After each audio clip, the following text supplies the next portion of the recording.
Hi everybody, Steve here. Going to give you a quick overview of the Horizon OpenStack dashboard, which will be many of your first forays into OpenStack will probably be via Horizon, which is the project code name for the OpenStack dashboard. It's going to be a fairly quick video. I'm going to show you how to get logged in, show you around the different menus and the different options.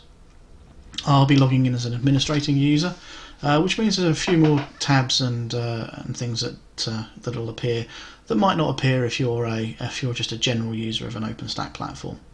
It really depends on how the administrators of that platform have got it set up, or whether or not you're an admin or not. But I'll make sure I point out the items that are admin only, so that you don't get confused if you log into an OpenStack platform and see that some of those options aren't there. So very first thing, I'm going to log in. Now, your administrators of your cloud platform or your OpenStack platform will have given you a username and password to log in with. Now, that could be a local user which uses Keystone. And if you don't know what Keystone is, don't worry, we'll cover that in a future video. It could be an LDAP user, so if you're in a corporate and you've got a private OpenStack environment, it might very well be tied into your LDAP implementation. So it could be your Active Directory username and password. Or it could be an SSO login. Some cloud providers allow you to make use of SSO federation. But I'm going to log in as the default admin user in this environment. Don't worry, you notice it says not secure. This OpenStack instance isn't running on the public internet, and that's not a problem. So I'm just going to click connect, and I will very shortly be logged in. So as I said previously, I'm logged in as an admin, and you can see up here I'm currently logged in as an admin, and this is my user up here, and I'm logged into the administrator, the admin project. So I suppose we should probably start with projects. So OpenStack allows multi-tenancy. Now, multi-tenancy could be, if you're a private cloud, different departments having their own tenancy, or even different projects inside the same department may have their own separate projects. So this is one of the screens that only shows up for an admin, although that's not necessarily true. This screen does show up for a non-admin user, but instead of being able to see all the projects that exist in an OpenStack environment, you'd only be able to see the projects that you have permissions for, or you've been granted the member permission of. Okay, so if we have a quick look from left to right at the very top here, we have your projects toggle. As you can see here, the admin user at the moment has only got permissions to view the admin project, and so as you can see, I can only swap to the admin project. On the right hand side over here, we have the user drop down. You can go into settings, some helps. OpenStack, you can download your OpenStack RC files, either version 2 and version 3. Again, we'll cover those towards the end of the video. You can switch themes. Most OpenStack providers will have a default theme that they'll lock you to. This instance of OpenStack has also got the material theme available as well. And of course, sign out. Over on the left is where the main activity happens. So you tend to have 3 categories, top level categories if you're logged in as an administrator user, and 2 if you're logged in as a normal user. A normal user will always have the project and the identity. So administrators of these platforms can actually modify the names, but they generally will be project or identity are the 2 that you'll get if you're logged in as a normal user. So if we drop down the project button, you'll see we have we've now got access to a few more sections. API access, again, we'll talk about this in a later video. One of the series later on, we'll actually talk about how to go about getting these services via the API and how to make use of them. Again, we can see there's this OpenStack RC download option over here again. We have compute, and we have an overview page here on compute. So compute deals with, the compute tab deals with everything to do with your OpenStack instances. Now, an OpenStack instance could also be referred to as an OpenStack VM. Generally, inside the OpenStack community, they're referred to as instances.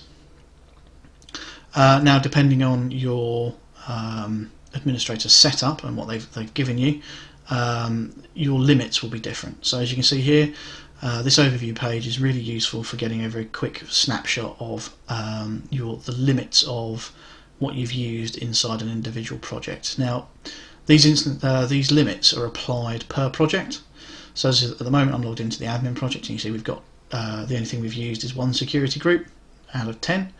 Now, if I was to go and use all 10 instances, all 20 vCPUs and all 50 gig of memory in this one project, and I had access to another project, I could then use the resources available in that separate project. So these limits are per project, not per user. Just stepping down, we have the Instances tab. So the Instances tab will give you a list of all the running instances, again on a per project basis, and this is where you'll come in, and we'll do this a bit later on, to launch an instance. So we'll do that later. Images. So the Images tab gives you a list of all of the images that have been uploaded into the OpenStack environment. At the moment, in this test environment that I've got running, I've only got a single image. It's owned by the services user, which means it's probably it's owned by the services project. My mistake. Which probably means that it's a public image, as you can see here by visibility. And a public image just means that anybody can make use of it. Inside this images page, you can create new images, so you can upload a new image, and you can choose to make these images either public or private, and again we'll cover that in a later video.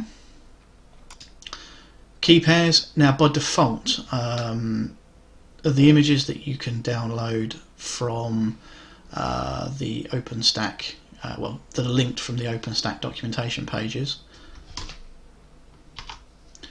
will tend to be only accessible by using SSH keys rather than password authentication. So it'll be making use of RSA keys, and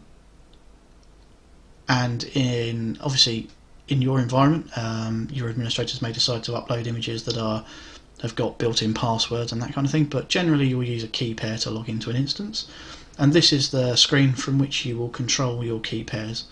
Now, again, these key pairs are created and stored in here, and you've got two options. You can create a key pair, or you can import a public key. So if you've already got an SSH key that you use, you can import the public key and it'll appear here, and if you want to create a brand new one, you can click create key pair, and again we'll walk through that at a later time. Next on the list we have the volumes tab. Now, volumes are persistent storage in the OpenStack world. Again, this is the kind of the default volumes page, and we'll show you any volumes that you've created. At the moment we don't have any created, and again you can create volumes from here. You can accept transfers, and again we'll discuss that in a later video. Snapshots allow you to take a snapshot of a running instance or a volume, and then the volume snapshots will show up here, and then you can do things like convert them to images and then upload them into the image service, or you can boot new instances directly from those snapshots. We'll skip over consistency groups and consistency group snapshots, but fundamentally they allow you to take group volume snapshots. So you ensure that that you take a snapshot of all of these volumes at the same time, so that the period is consistent. Network. This is where you get into the design and the network of your internal project. So each project is allowed to have, well, depending on how your administrators have set up your OpenStack environment, each project tends to be allowed to have its own internal networking, and those networks are completely separate from another project's networks. So this avoids IP overlap and those kinds of problems.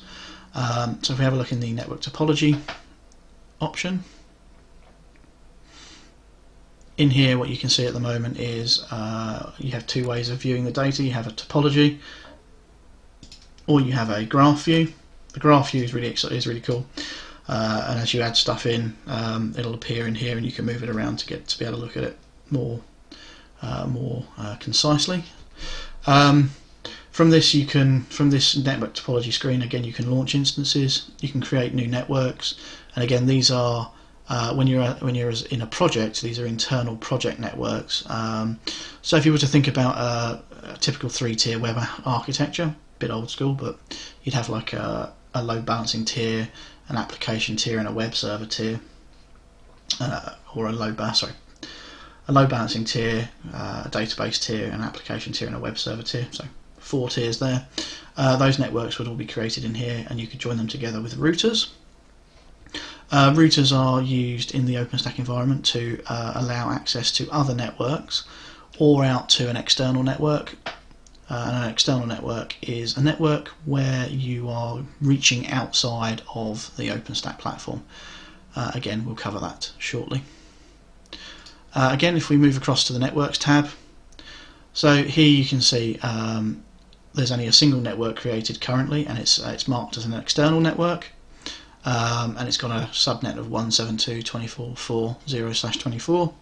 And you can come in here, you can create new networks, you can edit this network, you can drill down into it and view more details. And again, we'll cover that in the next video, which is about our first instance.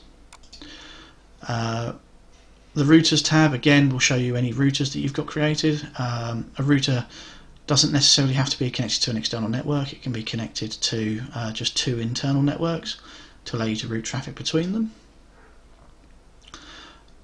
And then probably one of the most important tabs in the networking section is security groups. Now, security works slightly differently in OpenStack to a lot of other kind of cloud platforms, so something like VMware. Security is done at the instance level by default. There are ways of doing it at the router level. You can use the OpenStack Firewall as a Service plugin, but by default that's not enabled, and I've yet to come across anywhere actually running that. So every instance will need security groups to allow it to contact the outside world or be contacted by the outside world. By default, there's a default security group, and that default security group gives you outbound access to everywhere and allows that instance to talk to any other instance with the default security group applied to it. So that tends to mean that instances on the same subnet are allowed to talk to each other by default. Obviously you can modify that and you can make changes to that if you need to, but that's the default behavior, and again, we'll cover that in another video. Floating IPs. So floating IPs are used for allowing connectivity from outside of the OpenStack platform to the inside. By default, an instance won't be able to be contacted externally. Generally, that means that if you've got a web server and you need to put it on and you need to be able to connect to it via the internet or via another external network, you'll need to provide it with a floating IP. And we'll talk about floating IPs and how they can be used later on, but this is where you would come to manage it, and again, you can allocate IPs to a project. So it's a 2-step process to putting a floating IP on an instance. First of all, you have to allocate it to the project, and then from that you then associate it to an instance. Again, we'll talk about that later on. Trunks are the same as a network trunk in standard networking, allow you to send multiple VLANs down to an instance. This is a relatively new feature that's accessible via Horizon. I think it came in Stein. Came in Queens. I apologise. Yeah, that came in Queens to be accessible via Horizon. Previously, it was something that was only accessible via the API.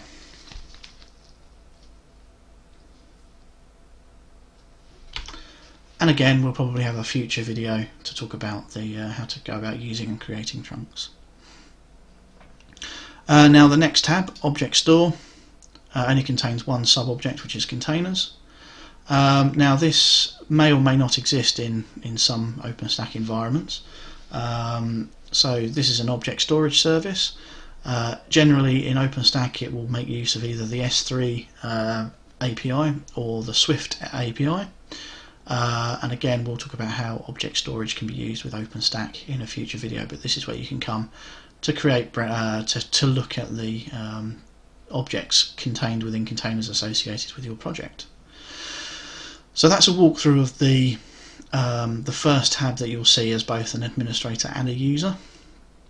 A very quick walkthrough again, but like I say, we'll talk about more of those. We'll make use of these tabs more in the upcoming video on how to create your first instance in OpenStack. Now, as I'm logged in as an admin, we'll just have a quick walk through the admin tabs as well. Again, you get an overview page. Now, unlike the overview page of a project as a user, this will actually show you the entire OpenStack platform's usage. So if we had 3 or 4 projects with a couple of hundred instances running, you'd see the project name, how many vCPUs each instance was consuming. But as this is currently empty, obviously there's nothing here. What you'll notice is that the admin menu looks very similar to the user project menu, and that's because a lot of the stuff is not duplicated but is the same type of thing, and you can see additional information. So if we drop the compute one down, so we've got an instances page and we've got an images page, both of which will look exactly the same as the user style ones, except for instead of only seeing a single project's instances or a single project's images, you'll actually see every single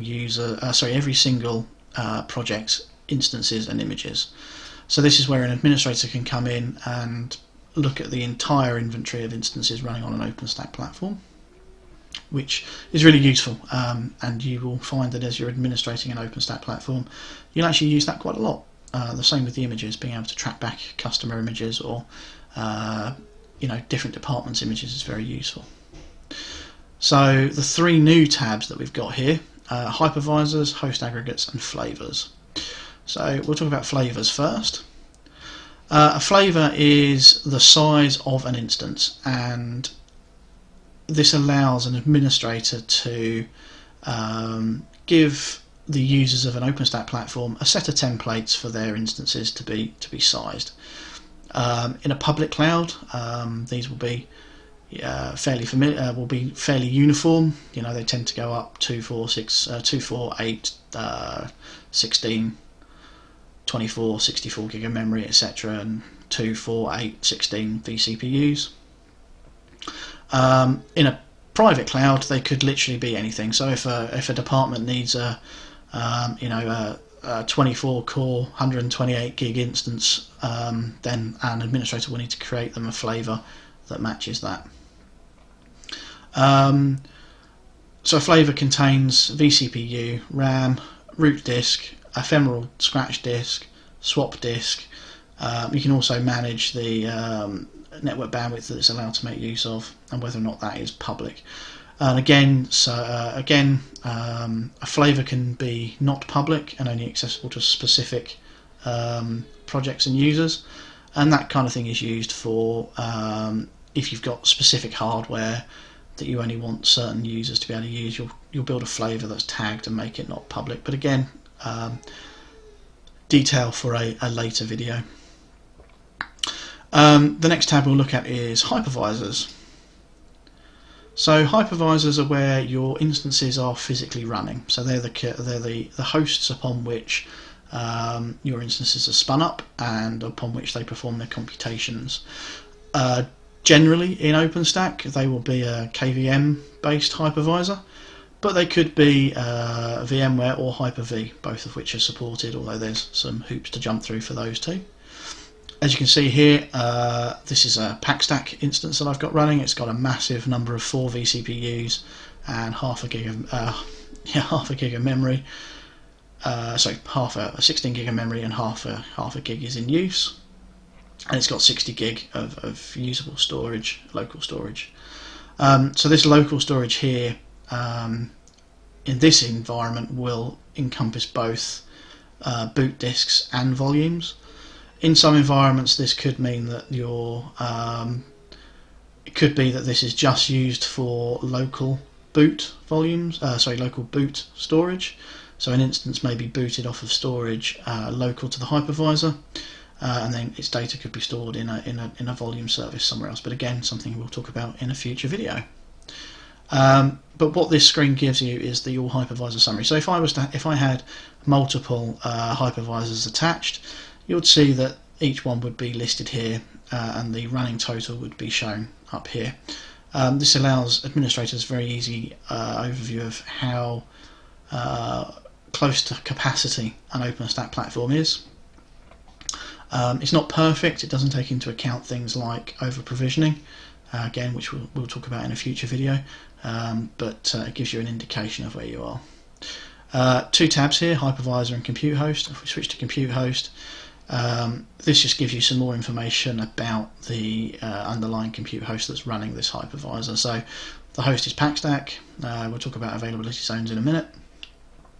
The fact that it's enabled, it's up, and the time since it was last updated, and that tends to be 0 unless there's a problem. And you can also take some actions over here. So that's the Hypervisor tab. If we jump across to Host Aggregates. Now, Host Aggregates can be a fairly complicated topic, but what it allows you to do is separate your hypervisors into groups. That's probably the simplest way of explaining it. And then using those groups, you can do things like target specific workloads at specific servers.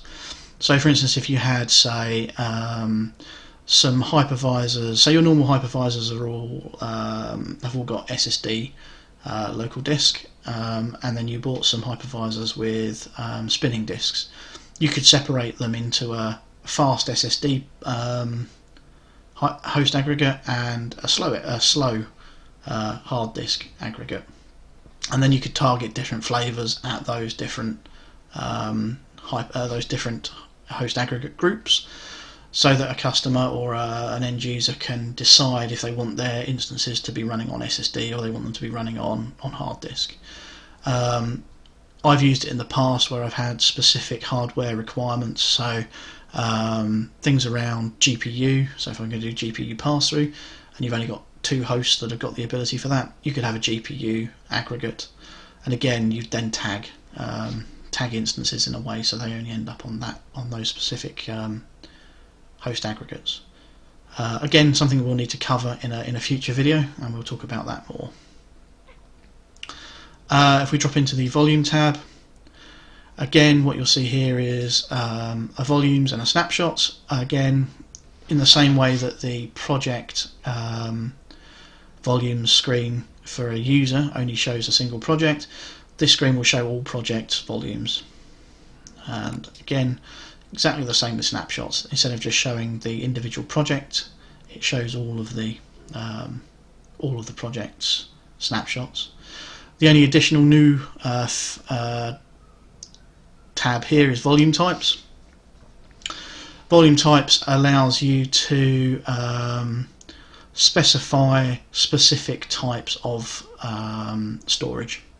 So in the same way that host aggregate allows you to target specific instances to specific hypervisors, volume types allows you to target volume block storage to specific backend. So at the moment we've only got an iSCSI one, but what we could have is we could have an iSCSI tier 1, and that could be backed off to only SSD, and a iSCSI tier 2, and that the back end there would only have, say, spinning disks. Again, volume types is something that we'll cover in a future video, because again there's lots to cover in here. But again, this is where you would come to look at your volume types, and obviously create volume types and create QoS specs and create encryption, etc. Moving on to the network tab, again these 4 items again show you just the instead of showing you just the individual project information, they show you the entire platform. And again, so with routers, we'll just skip through these ones again. Routers, you'll be able to see all the routers that exist. So you can see here that this Router 1 exists in the demo project, but you'll notice that when we were looking at our routers up here in the network tab, we couldn't see that router. So there you go, that shows the difference. So we'll just drop back into there. Floating IPs, again you'll be able to see in here every floating IP that's been associated to a project, whether or not it's being mapped to an instance, whether or not it's up or down, etc. And again with the trunks, you'll be able to see all of the trunk information for all of the projects here. On the system page, we have some defaults. So this is some of the default stuff that sets your limits. So when we looked at the very first screen in the project compute overview, and we saw here that instances, this project has got 0 of 10, and we come in here, you can look at instances, and you can see here that it's set to a limit of 10. Now you can come in here and change this, and administrators can set this to whatever they need. Now the interesting thing is this is not a complete list of the limits and the defaults. Not really sure why, but there are additional ones that can only be accessed via, or only seen via the API. And again, something we'll talk about in a future video. Metadata definitions. A lot of this is used if you're making use of Heat, which is the orchestration engine, and lots of other bits and pieces. And again, something that we can talk about further down the line. And also used for metadata tagging of individual instances, things like NUMA pinning, IOPS per host. There's a whole load of different things that you can do in here. And the system information again gives you an at-a-glance view of the service catalog. So these are the services that are running. And what IP addresses they're running on. Compute service, whether or not each of the individual Nova services are running, whether or not all the individual Cinder services are running, and whether or not the layer 3 agent, the network agent services are running. So that's pretty much the admin tab.